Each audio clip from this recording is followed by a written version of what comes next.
Welcome, Warden Hill. I'm pleased to be able to share the fourth chapter of How Winston Delivered Christmas with you today. I know your teachers will have activities ready for you, and this activity is how to make a snowflake decoration. So hopefully there'll be copies for you in school or on the website for you to download. So let's get cracking with chapter 4, 4th of December. Winston sets off. Goodness! There wasn't a moment to lose. If he was going to get this letter to the North Pole, he'd have to get going straight away. Winston had never experienced Christmas before, but he knew all about Father Christmas. Over the past few weeks, the entire world had gone Christmas mad. The shops were packed to the rafters from morning to night, with busy-looking people bustling about with long lists and their arms full of boxes and parcels. Winston had watched, bemused. What was it all about? Who was this jolly man with the beard and the smart red suit whose picture seemed to be appearing everywhere? Then one night, about a week ago, Winston had found quite a good place to sleep. It was a small den near the basement kitchen window of one of the grander houses in the city.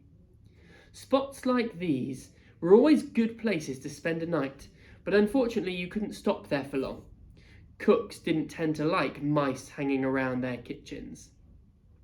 Luckily, no one had noticed Winston, so he enjoyed the lovely food smells that had floated out of the open window and the great wafts of heat that rolled out every time the oven doors had been opened. Later in the evening, when Winston had been thinking about going to sleep, the cook and the butler had rolled up their sleeves to get stuck into the piles of washing up and had popped on the radio to keep them company. Winston had been enthralled. There'd been lovely Christmas music, choirs singing, and a lot of talk about Father Christmas. Apparently, on Christmas Eve, this Father Christmas person put on his nice warm coat and hat and set off on a sleigh pulled by flying reindeer from the North Pole. He delivered presents to every child across the world, and all before morning. How exciting, Winston thought. And how nice it would be to have a little fireplace all of his own on which to hang up a stocking. Now, standing in the alleyway, Winston sighed at the idea of it. Then he thought of the poor child whose letter hadn't made it to Father Christmas's house. They would wake up in the morning to find no presents in their stocking or hidden under the Christmas tree. Winston wrapped his tatty scarf neatly around his neck and tried to ignore the rumbling noises coming from his tummy.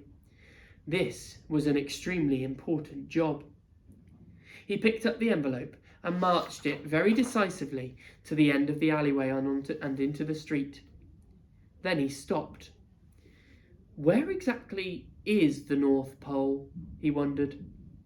He knew it was north, but quite how far north was it? His legs were only very small, and the snow made it rather difficult to travel very quickly, especially lugging a letter with him all the way. He'd probably only have a few hours to get there, so he'd have to make sure he was going the right direction. All around him, people were still rushing, and their legs were striding about in all directions. Tired legs belonging to commuters heading home after work, excited legs of people going out on Christmas Eve parties, and giddy little legs, mainly belonging to the smaller human beings who were running around, hooting and hollering and messing about in the snow. All of this was quite confusing for Winston, who felt very tiny indeed. What I need, Winston squeaked to himself, is a map. But where could a mouse find one of those on Christmas Eve? The bookshops were closed, and even the museum, which Winston knew had a very great collection of very old maps, was shut after the holidays.